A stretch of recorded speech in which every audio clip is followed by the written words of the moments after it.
Rock and roll, sex, drugs, and chaos. That's the stereotype, right? Trashed hotel rooms, backstage debauchery, lives burned out at 27. But here's the thing, not every rock star lived like that. Some of the biggest names in rock history were actually decent human beings. Faithful husbands, loving parents, sober, spiritual. While others, well, they wrote the book on excess. Today, we're comparing 7 rock stars who lived like the devil was their manager, against 7 who could have been angels in leather jackets. Who lived harder? Who lived better? Let's find out. Let's rock the Sinful 7. Number 1. Ozzy Osbourne, the Prince of Darkness.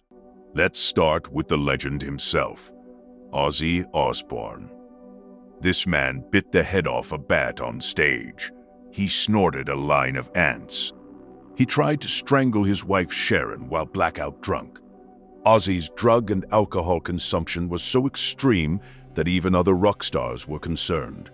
Keith Richards once told him to calm down. Keith Richards. He drank aftershave. He consumed cocaine by the pound. He was kicked out of Black Sabbath, his own band, because his addiction was out of control. But here's the crazy part. Ozzy survived. Against all odds, he's still alive, still touring, and somehow still standing. The man is medically a mystery. Scientists literally studied him to figure out how he's not dead. Sinful rating, 10/10. Number 2. Keith Richards, the immortal pirate. Speaking of Keith Richards, this man has done enough drugs to kill a small army, and I'm not exaggerating. He famously said he snorted his father's ashes mixed with cocaine. He's fallen out of trees. He's been electrocuted on stage. He's been in more near-death situations than a cat with 9 lives. Keith's drug use was so legendary that when he finally got clean in the 2000s, people were genuinely shocked he was capable of it. He once received a complete blood transfusion in Switzerland to clean out his system before a tour. Whether that's true or urban legend, the fact that it's believable tells you everything. Women, drugs, booze. Keith did it all with a cigarette hanging from his mouth and a guitar in his hands. And somehow, at 81 years old, he's still rocking. Sinful rating, 10/10. Number 3. Mötley Crüe, the entire band. I can't pick just one member, because Mötley Crüe, as a collective unit, was absolute chaos. Their autobiography, The Dirt, reads like a manual on how to destroy yourself. Tommy Lee and his extremely public relationships, Nikki Sixx overdosing and being declared clinically dead twice, Vince Neil's legal troubles and car accident that killed his friend, the endless parade of groupies, drugs, and hotel destruction. They partied so hard that even Ozzy Osbourne told them they needed to slow down. Mickey Sixx described shooting cocaine and heroin simultaneously while writing songs. Tommy Lee married Pamela Anderson after knowing her for 4 days. Mötley Crüe didn't just live the rock and roll lifestyle, they weaponized it. Sinful rating, 11/10. Yes, they broke the scale. Number 4. Sid Vicious, the tragic punk. Sid Vicious of the Sex Pistols lived fast and died young. The ultimate punk rock tragedy. He couldn't really play bass, but he looked the part and embodied the chaos of punk. His relationship with Nancy Spungen was toxic, violent, and drug-fueled. They were both heroin addicts, spiraling out of control. In 1978, Nancy was found stabbed to death in their hotel room. Sid was arrested for her murder. He died of a heroin overdose before the trial. He was 21 years old. Sid Vicious represents the dark side of rock, the romanticization of destruction that ends in tragedy. Sinful rating, 9/10. Would be higher if he'd lived longer. Number 5. Steven Tyler, the demon of screaming. Steven Tyler of Aerosmith lived a life of biblical excess. He spent millions on cocaine and heroin. He fell off stages. He had relationships with underage girls, including becoming the legal guardian of a 14-year-old girl so he could date her. Yes, really. And it's as disturbing as it sounds. The entire band collapsed in the 80s due to drug addiction. They were called the Toxic Twins, Steven Tyler and Joe Perry, because their drug use was so synchronized and destructive. Steven has been to rehab multiple times and somehow came out the other side still able to hit those high notes. But the damage he did along the way, to himself and others, puts him firmly in the sinful category. Sinful rating, 9/10. Number 6. Jim Morrison, the Lizard King. Jim Morrison of The Doors was a poet, a philosopher, and an absolute mess. He drank excessively, experimented with every drug available, exposed himself on stage in Miami, leading to an arrest warrant, and was notorious for unpredictable, chaotic performances. Jim was obsessed with death, darkness, and pushing boundaries. His performances were shamanic rituals fueled by whiskey and acid. He died in a bathtub in Paris at age 27, under mysterious circumstances. The official cause was heart failure, but no autopsy was performed. Jim Morrison burned bright and burned out fast. Sinful rating, 8/10. Number 7. G.G. Allin, the most extreme of all. Warning, this one is dark. G.G. Allin was a punk rocker who took no rules to a horrifying extreme. He would perform naked, defecate on stage, throw feces at the audience, fight fans, and commit acts of violence and self-harm during shows. He promised he would commit suicide on stage during a Halloween performance. He never did, but only because he died of a heroin overdose 2 months before the planned date. G.G. Allin wasn't just sinful. He was genuinely dangerous and disturbing. Sinful rating, off the scale. This is beyond rating. The Heavenly 7. Number 1.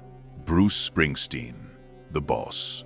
Bruce Springsteen is rock and roll royalty, and he's done it all without the chaos. He's been married to the same woman, Patti Scialfa, since 1991. They met in his band, fell in love, and built a family together.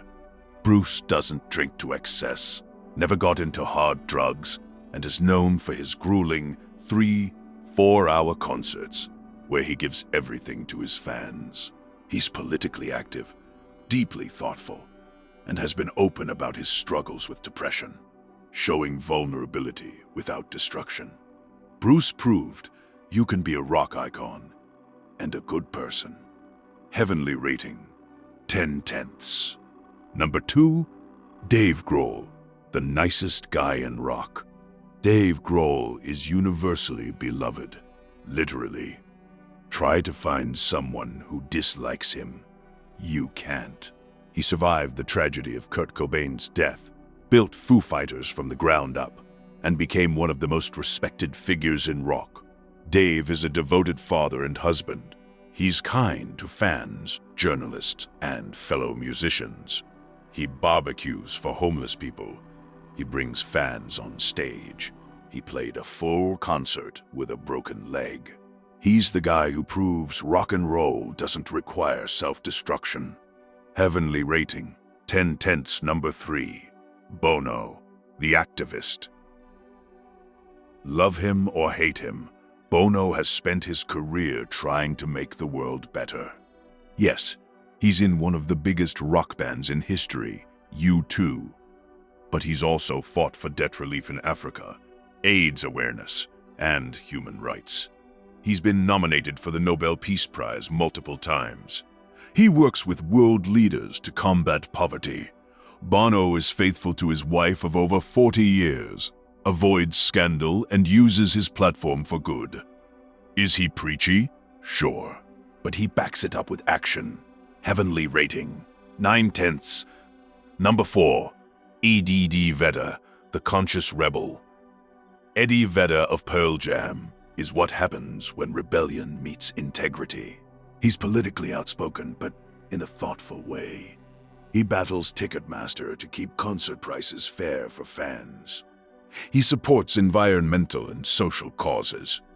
Eddie has been married twice. His first marriage ended in divorce, but he's been happily married since 2010 and is a devoted father. He doesn't drink heavily, doesn't do hard drugs, and has maintained his artistic vision without selling out or imploding. Heavenly rating, 9/10. Number 5, Dolly Parton, Queen of Everything. Yes, Dolly Parton is more country than rock, but her influence on music is undeniable, and she deserves a spot here. Dolly has been married to the same man, Carl Dean, since 1966. She's philanthropic, funding literacy programs and children's hospitals. She's beloved across political and cultural divides. She turned down the Presidential Medal of Freedom twice because she didn't feel she'd earned it.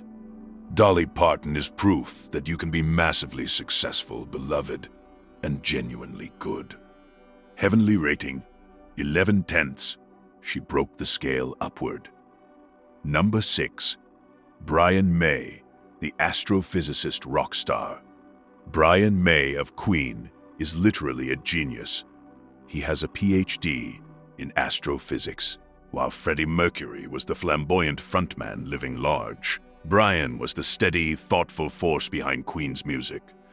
He's been in a committed relationship with actress Anita Dobson since the 1980s. He's an animal rights activist. He doesn't drink or do drugs. Brian May is the rare rock star who could teach at a university or build a guitar from scratch with his dad, which he did. The Red Special is legendary. Heavenly rating, 9/10. Number 7, Metallica, Post-Therapy. Okay, hear me out. Early Metallica, absolute chaos. Drinking, fighting, kicking out Dave Mustaine, partying until dawn. But after The Disastrous Saint, Anger Era, and the documentary Some Kind of Monster, Metallica went to therapy as a band. They worked through their issues, got sober, James Hetfield especially, and came out stronger. Modern Metallica is surprisingly healthy. They're family men. They've matured. They tour responsibly. It's a redemption arc worthy of respect. Heavenly rating, 8/10. They earned their way here. So what have we learned?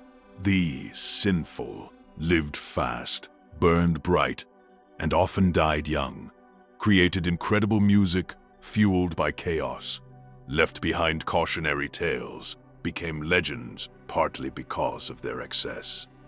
The heavenly proved you don't need destruction to create great art, built lasting careers and families, used their platforms for good, showed that longevity beats intensity. Here's the truth.